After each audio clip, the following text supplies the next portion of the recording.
Good afternoon. Thank you for joining today's event, SPACs in 2022, Preparation and Execution. I'm John Janarone, Editor-in-Chief of IPO Edge. I'll be the moderator. I'm very happy to have three great guests on today's panel. We have Sarah Morgan, who's a partner capital markets and M&A at Vincent & Elkins, does a lot of SPAC work.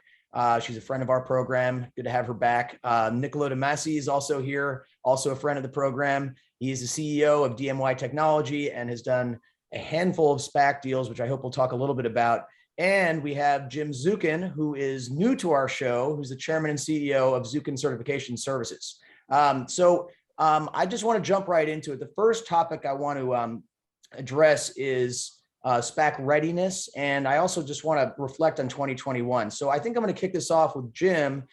Jim, 2021, lots of volume in the SPAC market, but, there's been criticism. There's been, SEC scrutiny. We've had, lots of lawsuits and, there have been a lot of underperformers. So what do you think about that? And how does that tie into SPAC readiness? And also just tell us a bit about yourself if you could.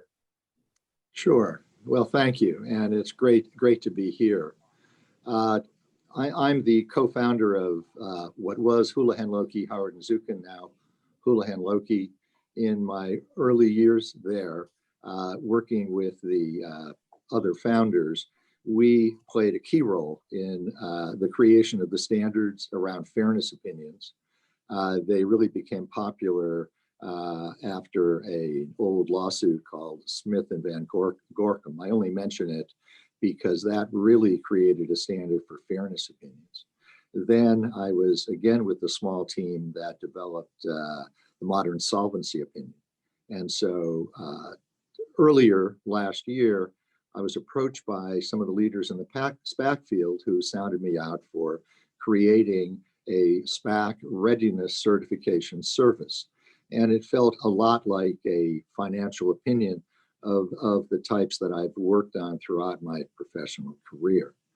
And of course, readiness is nothing new. Every IPO has a great deal of focus on readiness. The difference is the time frame and the focus. That for the IPO, there may be 9 to 24 months to prepare.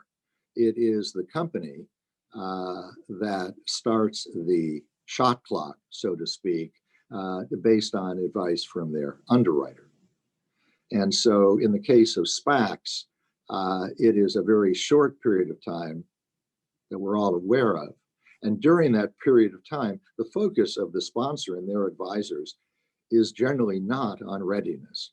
It is about building the funnel, chasing the targets, negotiating with the targets, signing your LOI, doing your due diligence, closing your deal, and then boom, you've got the proxy out there. You're looking for the shareholder vote. But during that period of time between proxy and vote, you do have some time where more focus on readiness can be made. However, you should have your act very much together by then. So what we have done is we've developed at Zukin Certification Services, we have a product called ZSPAC Readiness Certification, which is a certification that you are prepared at the standard of a regular way IPO to operate as a public company. And we have 4 elements I won't go into, but let's just say that we have a system that runs them in parallel that is very useful for the SPAC target.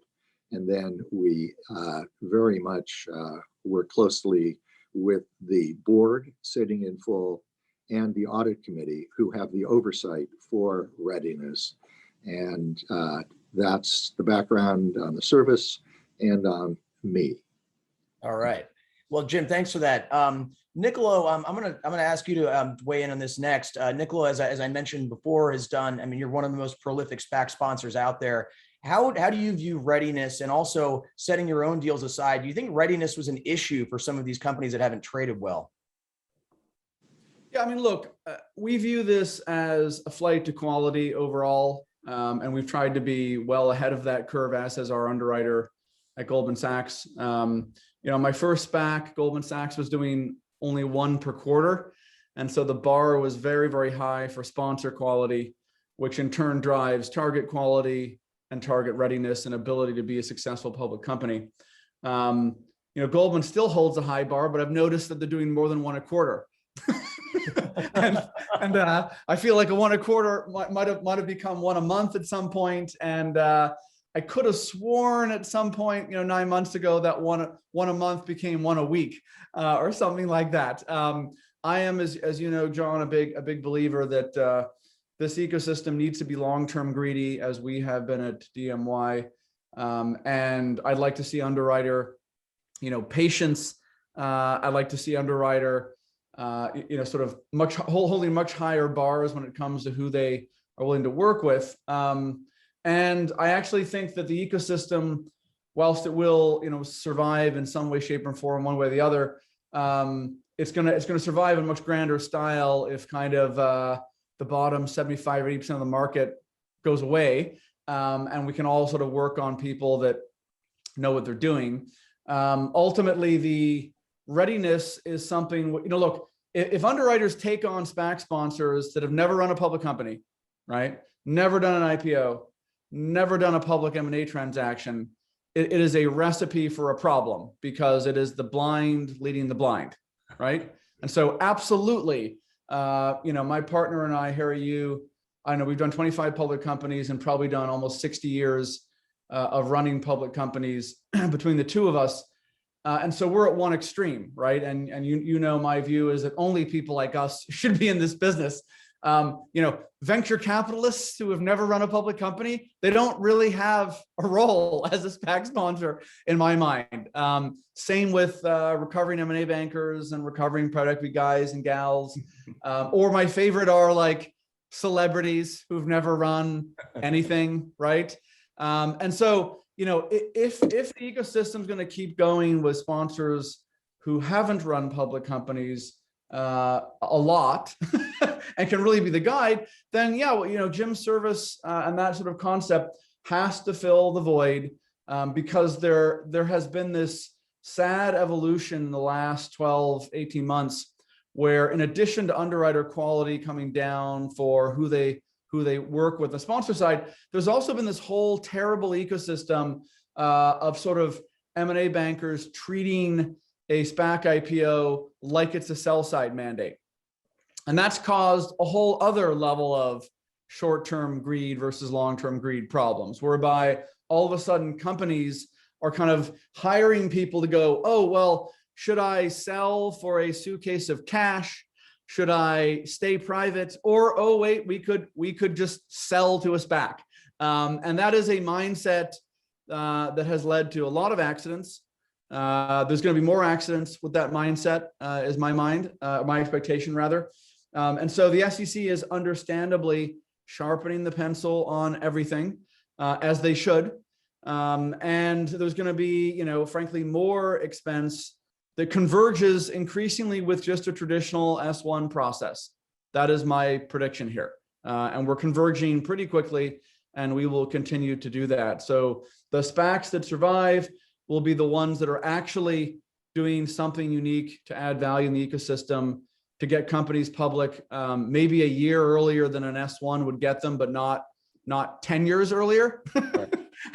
and certainly not getting companies public that are pushing trucks down hills and saying that they work, or whatever it is, right? That kind of bad actor behavior is just very sad. The same way that Enron and WorldCom were very sad.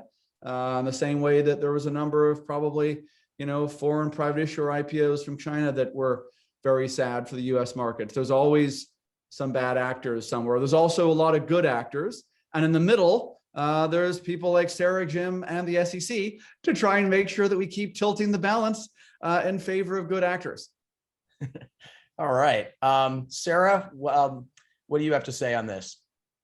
Well, I think when you think of just taking a step back, and was 2021 a good year for SPACs? I mean, from a numbers perspective, it was incredible, right? There were 613 IPOs that got done, although to Nicola's point, how many of those should have been done is sort of a separate question. 100, almost 200 business combinations. it's the capital structure became well known across multiple asset classes, more investors coming into it.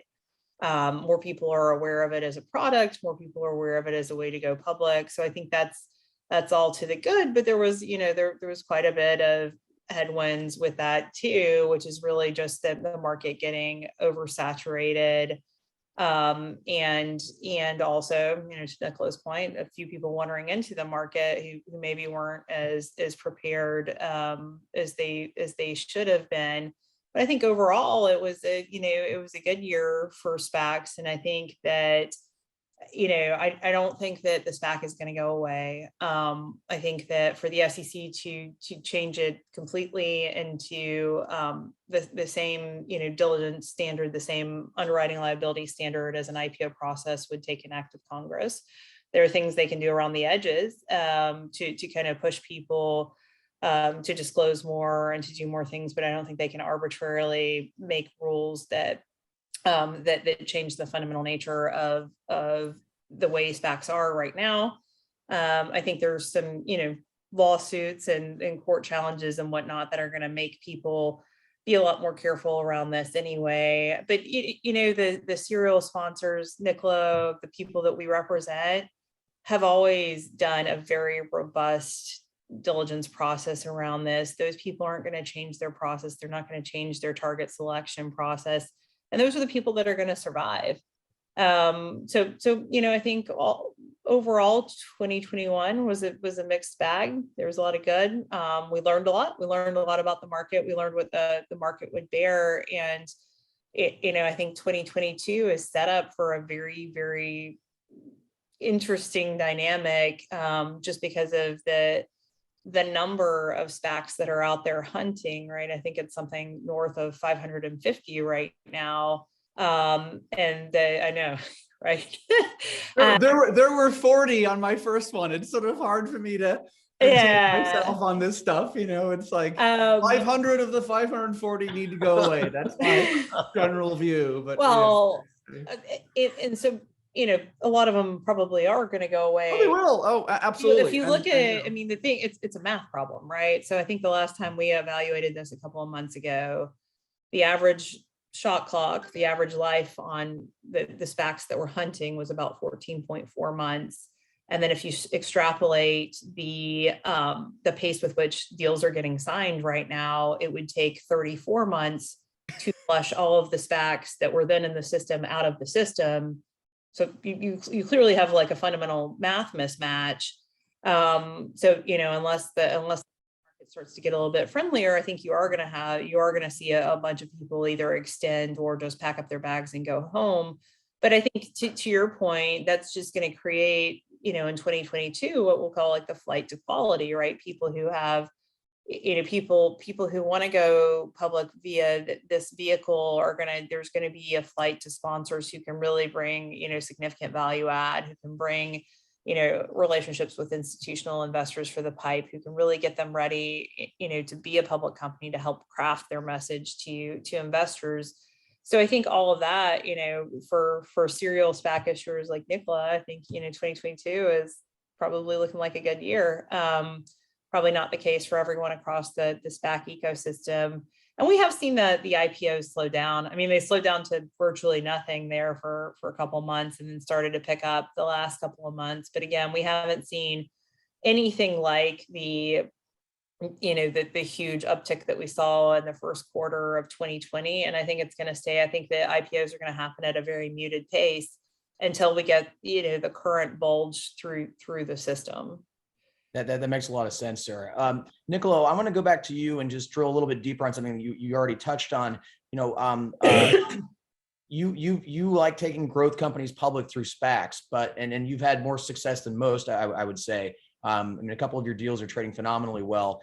But Nicolo, if I look broadly, the ones that are trading better seem to be those that have valuation support because they've got EBITDA right now. What's your take on this? Do you think that growth companies and SPACs can work out? Obviously this is something that you've shown that you believe in, but others have struggled a lot. Look, our view and Goldman Sachs's is that the convergence on the shareholder base is really tight with any other IPO mechanism, right? So if you look at and we focused on, if you look at the shareholder bases that we build, certainly by the first earnings call, they're darn well identical with what that company would achieve, with an S1 traditional IPO. And that's the way it should be, right? I think there is, unfortunately, a greater degree of skepticism that has come into the marketplace in the last 12 months because of the 500 other SPACs that really shouldn't be doing this, right? And when people have accidents, it tarnishes an entire mechanism. That's just the reality. You're seeing a strong rotation to profitability. What was the great quote of the last week or two? Spec tech has been wrecked in the last, month or two or three when it comes to sort of a rising rates environment, right? And so that rising rates environment, is rotating investors away from stuff that isn't making EBITDA in favor of businesses that are. And there's an extra beta, I would say, that gets applied to, a SPAC IPO with some healthy skepticism, given that there's been some accidents and there's been a lot of low quality, issuance. Doesn't pertain to everybody, but I expect it's here to stay, given that the latest Fed notes are like three rate rises this year, right? So I think you'll continue to see growth companies come into the public markets through all mechanisms. I think that you'll continue to see a focus on profitability through all mechanisms. And you're going to see investor, scrutiny continue to climb for anything that isn't basically breaking even. Stuff that is a long way away from profitability, I think, has to be really special, to sort of fly this year and next year, for that matter. That's great. Jim, what do you have to say? And also, Jim, this reminds me of something we discussed last week. What, not just growth companies. I mean, we've seen stuff like with a Trump deal. I mean, that's not even growth. That's pre-business plan. So what do you think about this? I completely concur with Nick. What we are concerned about is the support for valuation, and in particular, the assumptions that are utilized. One of the most sensitive assumptions is the amount of capital that the SPAC is actually providing.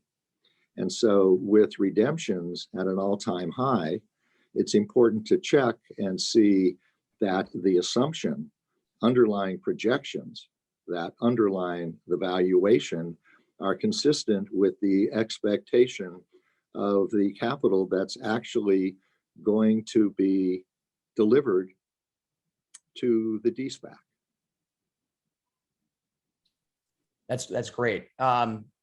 Sarah, what do you think? I mean, I think you probably largely agree with them as far as, the selectivity. And I like the way that Niccolo put it. It has to be a very special company, to work if it's that early stage. What do you think? Yeah, I think that's right. Look, I don't think we're seeing any deals anymore that are going to get through a pipe where at least the technology is not proven, right? Like where there's any question around that or question around its scalability. I think you have to be well past those hurdles to have a successful D-SPAC these days. And then we see some where it's proven, it's been scaled, and then you just need that incremental capital to replicate that, right? And those are ones where, there's a huge proven total addressable market, or TAM, and those tend to be, to the extent that they have a differentiated product within that, those tend to be the ones where you may see an earlier stage company get a SPAC done and be successful. But again, I still don't think there's much technological risk around any of those, unlike some of the other trucks rolling down the hill that we were talking about earlier. But I do think, I mean, look, like the total, like it's not just SPACs, right? Like the whole market seems to be, there seems to be like an escape and a flight to value stocks right now. So I don't think this is unique, something that's unique to SPACs, but I do think I agree with both of them. And then I think the other key element here is just how constructive the pipe market's going to be this year. Because again, there's significant choppiness there in the back half of last year that that hasn't really necessarily let up yet. So I think that's going to be a big factor in it too. All right. Let's stick with you, Sarah, and go on to the next topic, which we dug into a little bit when we got together last week.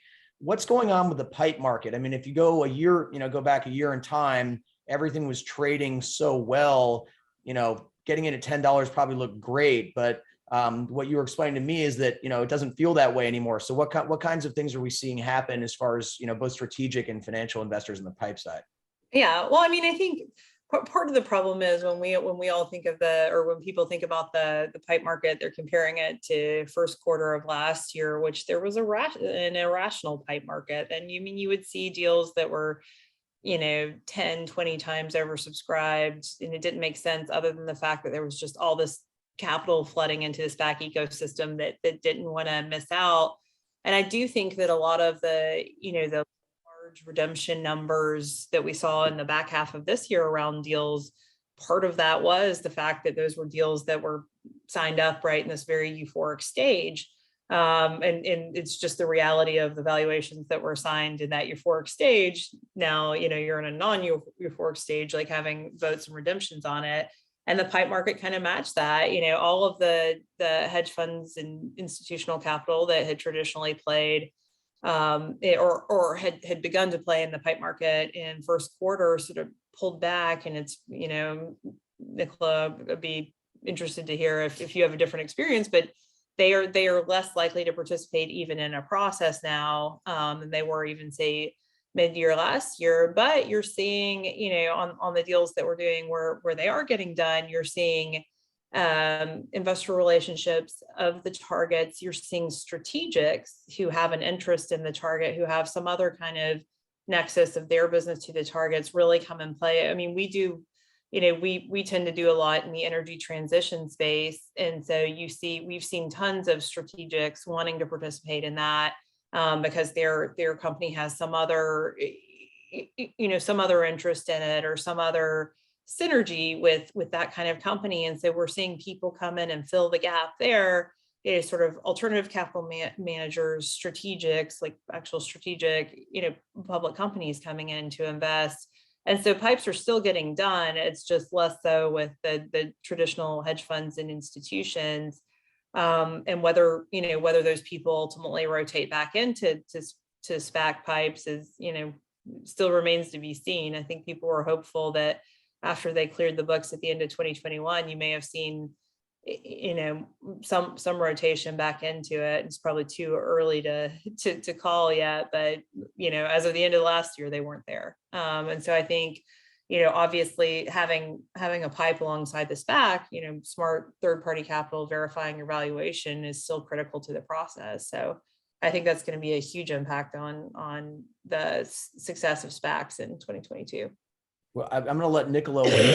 One thing that we talked about the other day, Sarah, was the idea that some of these investors who might have come in through a private placement are winding up just buying in the public market in some cases as well, right? Because unfortunately, Chris is sick, but he was explaining that last week, right? That there's plenty of stock for sale. He said at $9.99 or $10, right? That and you won't be locked up. Yeah, I think. Look, SPACs are getting done with smaller pipes, and the investment banks that are advising SPACs, as Chris was saying, are focused a little bit more heavily on the rotation of long-term value investors actually into the SPAC stock in between. Because again, one of the benefits of the SPAC is that you have this long period in between when you announce and when you ultimately close the deal to go educate the public and the investor market about your target, about your company, and you have more do so than you would in a normal IPO process. So people are taking advantage of that. And instead of trying to rely on these outsized pipes to make up for massive redemptions, instead they're trying to spend a lot of time out there educating investors and pulling long-term investors who are interested in the company, but are saying, hey, like, why should I come into a $10 pipe where I'm locked up when I can probably just buy this, in a month for $9.90 and I have freedom to sell whenever I want, right?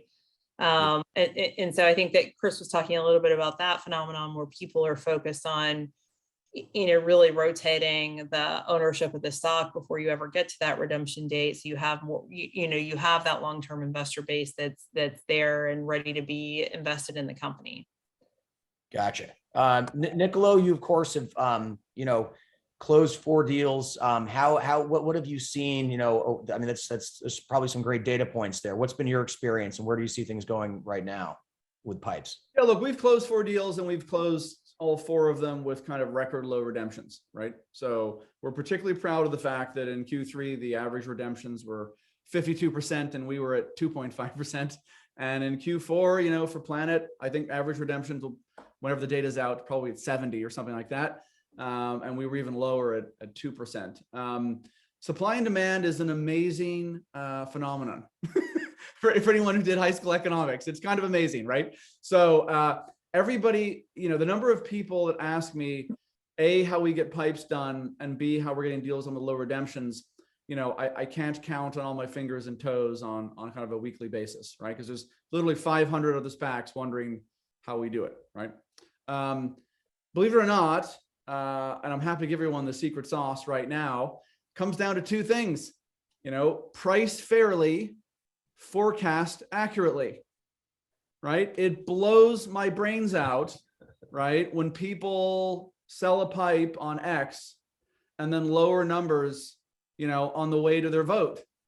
If you do that, you deserve 99% redemptions because you sold people something that the company isn't, right? I mean, there was one business, I won't even name who it is, but probably more than one, who've lowered numbers twice on the way to a vote. And you're like, look, not only do you deserve 100% redemptions if you do that, but you're correct, Sarah, like it pisses off everybody who backed the pipe because they go, why would I ever trust you guys again, right? Like I'm committed here, I still have to fund, even though the company's different than what you told me it was going to be 90 days ago. So that's going to get corrected, and it's getting corrected. And what I mean by that is, if you look, I first looked at doing a SPAC, believe it or not, after I sold my first public company in 2007.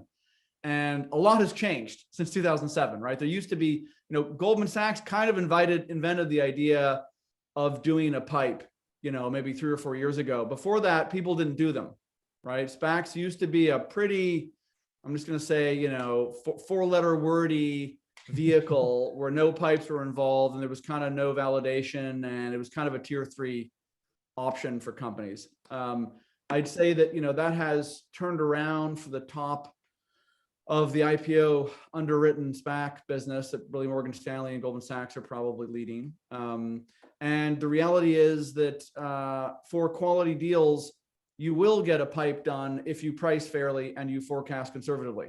If you don't do those 2 things, you won't get a pipe done and you'll have horrendous redemptions. And so this supply and demand factor of institutions withholding capital from people, it happens all the way through the life cycle of a SPAC now. So you're getting the withholding phenomenon happening at the IPO, you're getting it happening at the pipe, and you're getting it happen, of course, at the redemption vote, right? And those 3 sanctions are very powerful. It's just that, to quote, Sarah, there is still, some timing on the washout. I expect that a year from today, when the 4 of us are back on this Zoom, life will look pretty different for this ecosystem, because there will be hundreds of zombie SPACs wandering around. And I can tell you, if you haven't been able to get a deal done in 2 years before you're a zombie, you ain't getting one done when you're a zombie, right? Because your ability to compete with people that aren't zombies is vanishing, right? So that's all gonna, thankfully, only people getting hurt in the zombification of all these SPACs will be risk capital investors. Institutions get their money back, and that's the whole point of the trust. So great. And retail investors shouldn't be in the risk capital or in the IPO, so they shouldn't, be impacted either. So it will be a relatively painless zombification of probably hundreds of these, or extensions and zombifications, but they're effectively the same thing, because people will redeem on the extensions as well, and they'll be diminishing returns, right? And so, look, I expect that pipe terms will evolve, right? If I were a quality institution, I would sort of say, hey, I'm committing to your pipe. It's great because I want size, right? The reason you can't always buy in the open market at 995 or 990 is if you're an institution that manages $3 trillion, not $3 billion, you're not going to get a $50 or $100 million check size by sort of buying 5 million a day. It's not that easy necessarily. So you'll still get people doing pipes, but I think that they're going to have modified terms in there that talk about the fact that, if you lower numbers on the way to your vote, I'm not committed, right? Why should I be disadvantaged from the IPO? You're also seeing in the IPO investors this phenomenon of what I call, vast bribing happening, right? So, I say that in quotes, so, don't get too excited if you're returning this phone, but like people are overfunding the trust. They are increasing warrant coverage. They are increasing all sorts of other fancy stuff in these, whatever they call them, founder IPOs, right? So there's a whole slew of IPOs that are happening that shouldn't be. And they're basically bribing institutions to rent them capital for an IPO. And I can tell you the same thing is going to happen in the outcome, which is your ability to compete with a SPAC franchise like ourselves that don't overfund trusts and don't have a stupid number of warrants and don't hand out all of our risk capital, et cetera, et cetera. Your ability to compete is very, very low because your capital is not there to stay.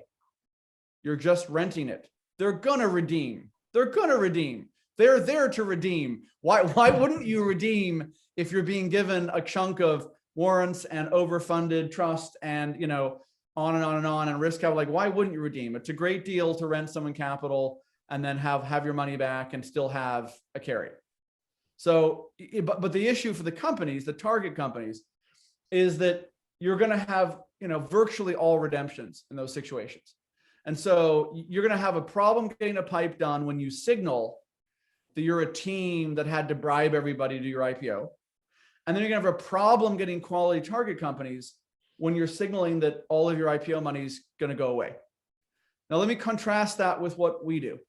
So in the terrible market, quote unquote, terrible market of, the fall last year, we did our DMY6 IPO, and it was almost the most oversubscribed thing I've done, believe it or not. And that was despite the fact that every institution said that they had no money left for IPOs. And the reason for that is they always save 5 or 10% of their book for something that's really special in their mind.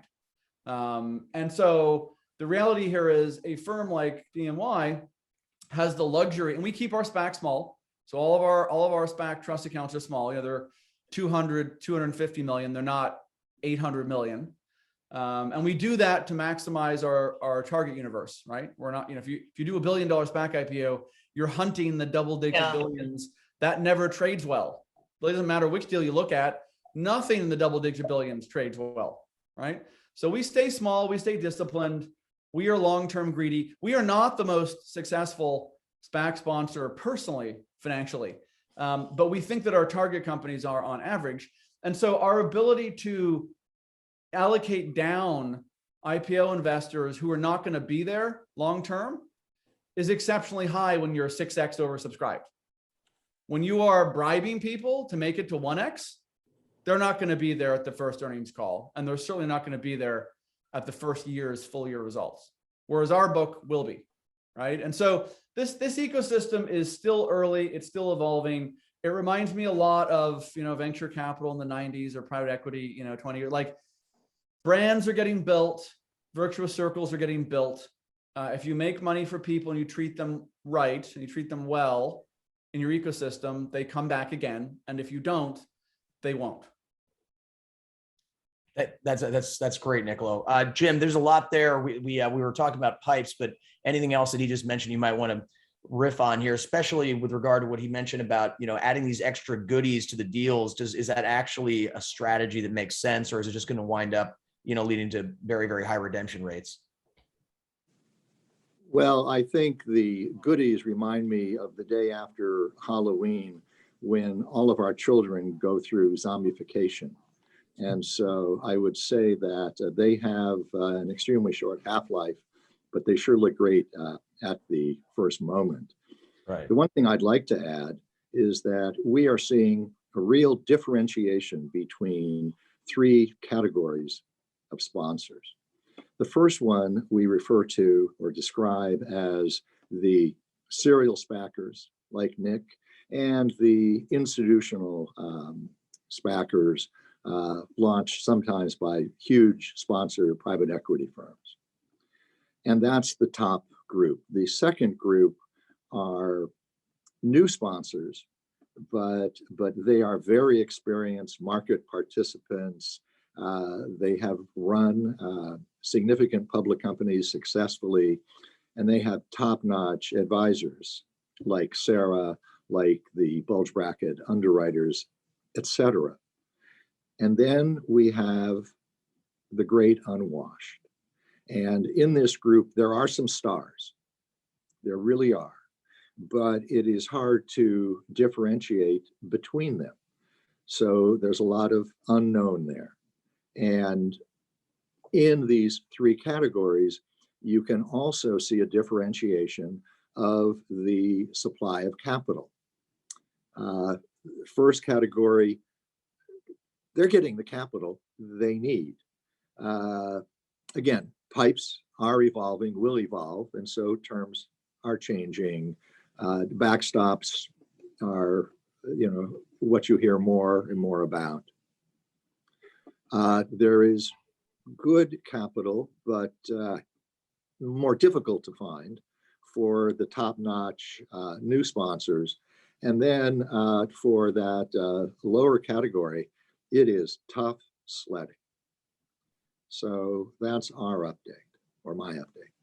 Great. I want to go back to something that Niccolo was just talking about as far as the size of the deals. And Niccolo is pointing out that in his mind, it doesn't make sense to do these very big ones, but they do still happen. I think last week there was a $750 million deal from Eli Baker and company there. And, Ackman did a big one. But Sarah, what's your view on that? Do you see the average size going down? I think that's what Chris might have said he's observing when we spoke. Yeah, no, we've seen that, and that was happening even before. I mean, so I think people got a little excited and ahead of themselves in first quarter of last year, and you saw these very large SPACs getting done. There were a number of incredible sponsors too, right? Good sponsors doing them in the 400, 500 million, and some we saw $1 billion SPAC, right?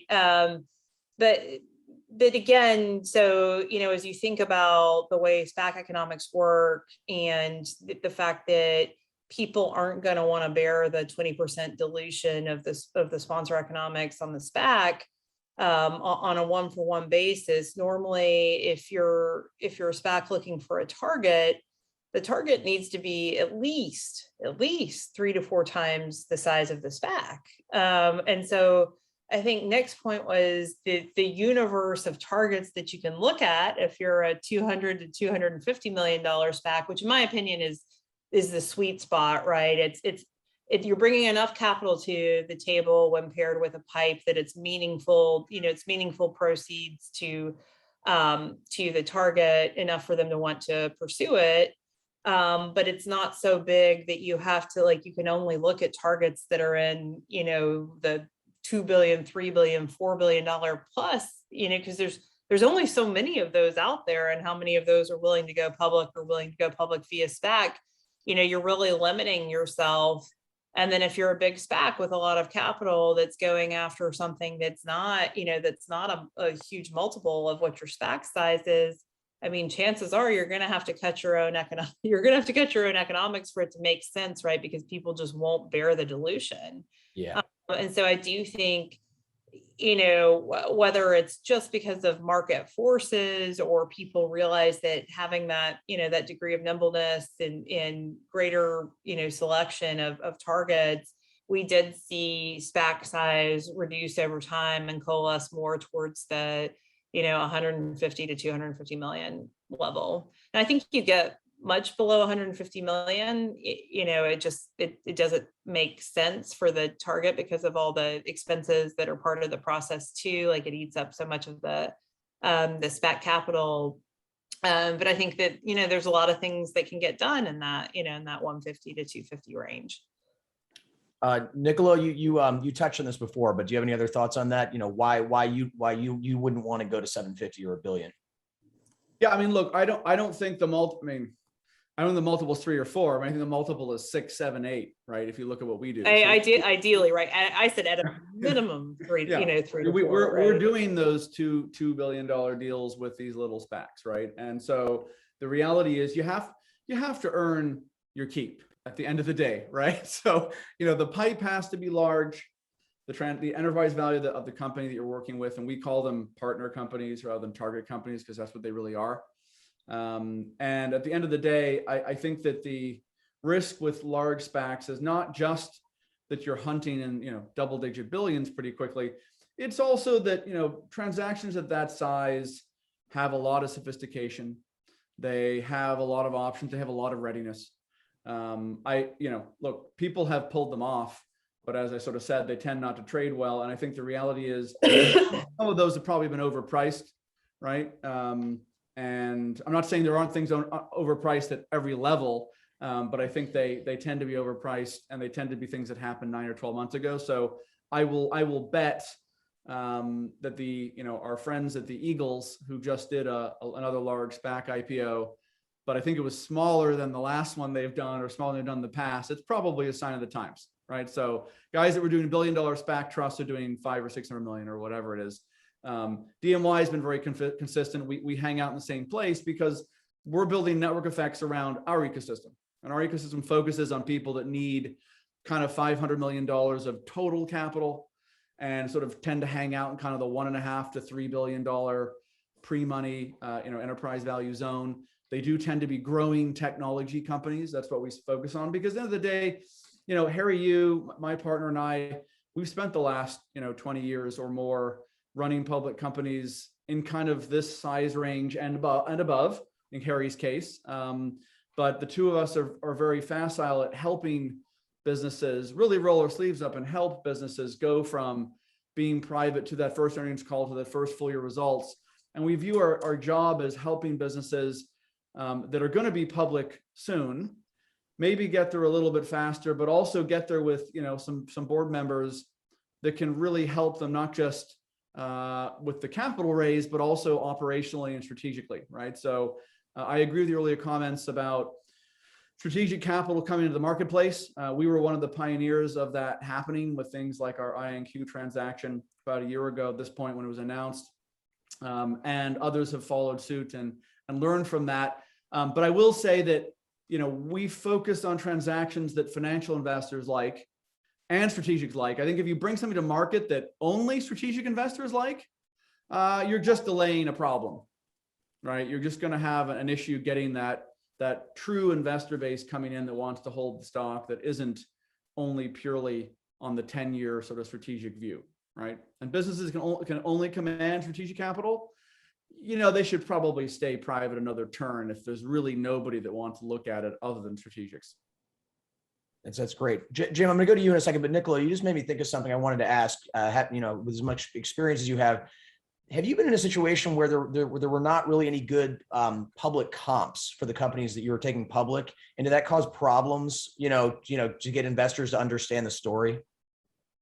Yeah, I mean, look, absolutely. Our last 2 transactions were both in that bucket. I would argue that all of them were to some extent. And so this is where the credibility of the sponsor, as well as that earlier adage from half an hour ago on price conservatively and forecast conservatively, that's where that sort of comes to bear. When you're looking at a blend or a pool or a number of adjacent areas to something, there has to be an added discount for, the call it incredulity factor when somebody is going to be first, right, to a category. That having been said, I will say that every one of our transactions, the hallmark of DMY is we sort of look for what we call all-weather companies. So businesses that are going to grow regardless of recession, inflation, COVID lockdown.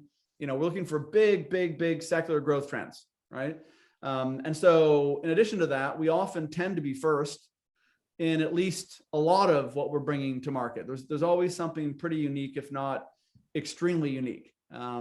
And so, we pride ourselves on being able to bring first to market that are growing, that do have a path to profitability in the near term, if not, already, and businesses which ultimately, rhyme with things people understand, but almost always have something that is pioneering or path breaking to them. That's great. Jim, what are your thoughts? You can respond to anything Niccolo said, but I'm also curious about what your thoughts are on the size of SPAC IPO. Would you largely agree with Niccolo and Sarah on that?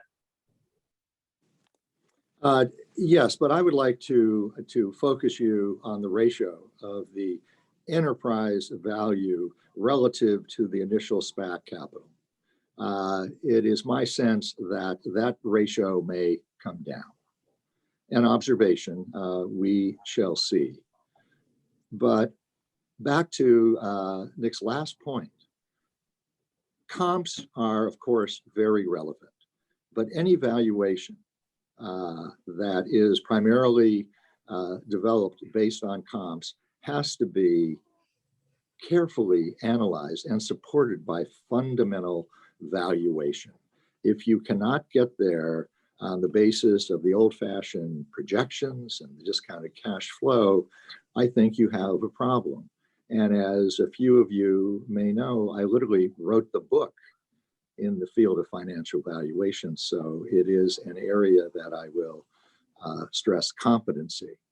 Now, if I might pull back in terms of our own Z-SPAC readiness service, what we are seeing and where we are now pivoting is that the buck stops with the independent directors. Particularly, I'm not going to go into it, I'm not a lawyer, but Sarah might want to comment, but this recent multi-plan just denial of a summary judgment pointed out that that business judgment rule may not necessarily work, and something called entire fairness may take the day. Reason I quoted at the beginning, Smith versus Van Gorkum, only a 35-year-old case, is when business judgment really came to the fore.